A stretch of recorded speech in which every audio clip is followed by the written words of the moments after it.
Qui som els valencians? Les terres que avui reconeixem com a valencianes han sigut poblades durant segles per diverses cultures i civilitzacions. Ibers, romans, àrabs, jueus... El pas d'esta gent s'havia de notar i, de fet, formen part del llegat històric del que avui som. Una terra de llauraors, músics, artesans i mestres. Una terra d'horta, mar i foc. Diuen que són valencians des de fa 8 segles, quan es creà el Regne de València entre 1238, ja sabeu, 9 d'octubre, Jaume I i tot això i allò, i 1305. Com podeu veure, pràcticament amb les mateixes fronteres que ara. La llengua que parlem, el valencià, també prové de l'edat mitjana, producte de la societat que poblà el regne. Un barrejat entre una majoria de catalans, entorn d'un 65%, i aragonesos, al voltant d'un 30%.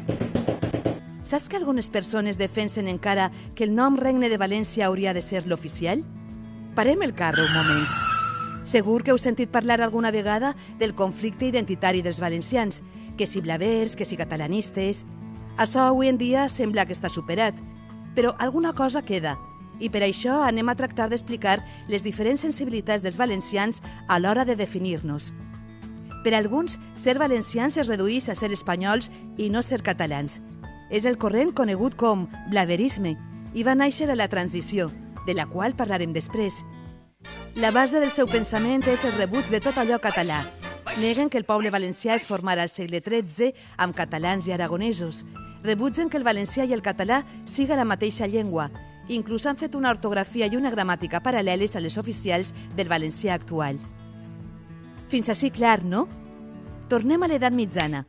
Després de segles de dominació islàmica, a la península ibèrica es formen diverses corones cristianes de les quals som hereus. Les de Portugal, Castella, Navarra i Aragó, que era l'única que tenia diversos regnes i principats amb lleis i institucions pròpies.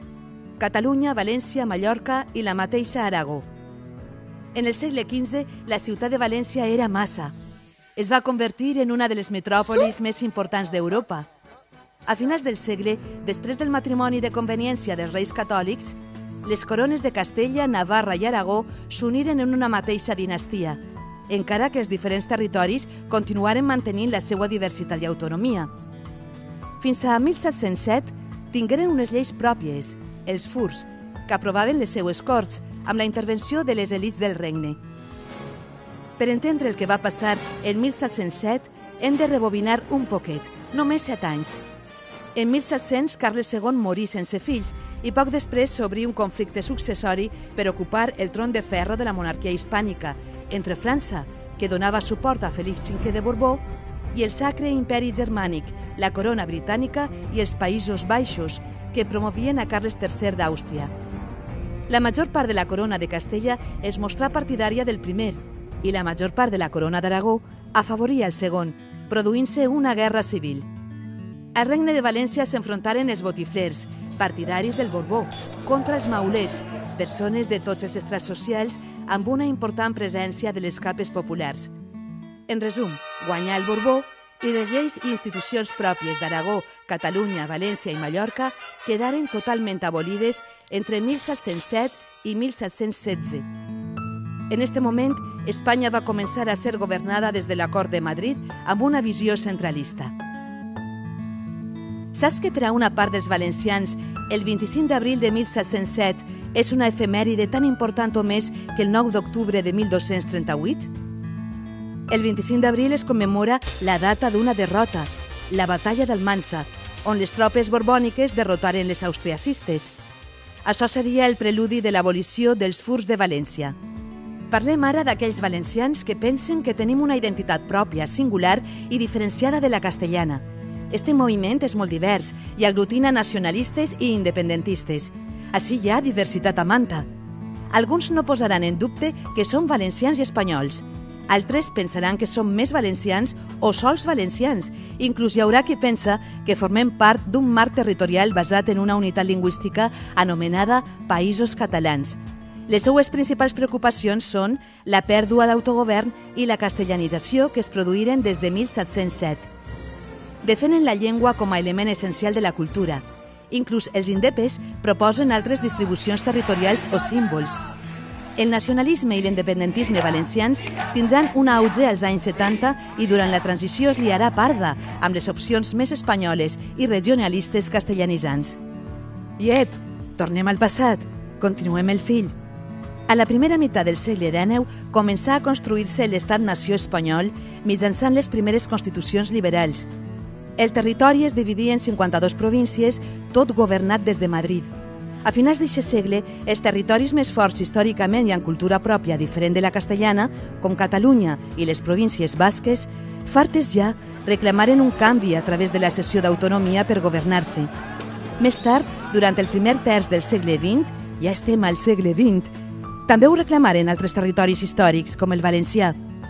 Ja en la Segona República, als anys 30, es concediren estatuts d'autonomia a Catalunya, el País Basc i Galícia, i es posaren en marxa avantprojectes per a les autonomies d'Aragó, les Illes Balears i el País Valencià. Però la Guerra Civil llançà tot això per terra. La victòria del franquisme tornà a centralitzar el govern i a reprimir tot rastre de singularitat identitària que no fora espanyola. Amb tot, durant la dictadura, gràcies als moviments de l'oposició, es va creant una mobilització per l'autonomia i l'Estatut que unirà els valencians. Els valencians units, sí, això és de veres, va passar. Però no va durar massa. La unitat que reclamava un estatut per als valencians es va trencar per la denominada Batalla de València, creada per la dreta espanyolista, introduint les tesis de l'anticatalanisme i afavorint el blaverisme, amb la qual cosa es trencaren tots els consensos. I en això tingueren molt a veure els partits de Madrid, que no acceptaren el pacte dels valencians plasmat al conegut com Estatut de Benicàssim de 1981. Escolta, que no tots són festivals de música a Benicàssim. Al Congrés dels Diputats es canvià la bandera d'una senyera nova que conjugava totes les tendències a la senyera coronada tradicional i el nom del territori, de País Valencià a Comunitat Valenciana. I així arribem al present. Podem dir que avui en dia el debat s'ha traslladat dels símbols a temes com la promoció de la cultura i tradicions, la relació amb l'Estat o el finançament. Este últim és un tema que porta cua. Som l'única autonomia que, tenint una renda per càpita inferior a la mitjana, dona més diners a l'Estat que en rep. No ixen els comptes. Als últims 13 anys, els valencians han rebut 1.000 milions d'euros anuals menys que la resta d'autonomies. Representem més del 10% de la població d'Espanya i només s'inverteix així un 6% dels diners de la caixa comuna de tot l'Estat. Malgrat velles i noves discrepàncies de si la paella porta o no cigrons, construir el futur depèn de nosaltres, de posar en valor una terra banyada per la mar Mediterrània i els nostres rius, amb una posició al món privilegiada pel que fa a clima i natura. La Font Roja, la Calderona, la Serra d'Aitana, Mariola, les Illes Columbretes. Caldrà mirar al món amb perspectiva, com muntats al Penyagolosa, i amb perseverança, com el massís del Montgó o el Penyal d'Ifac. Som un poble que riu i balla a les seues festes, als camps de l'interior i a les nostres platges. 34 comarques, 542 municipis de valencianes i valencians per decidir no sols qui hem sigut o qui som, sinó qui volem ser en el futur.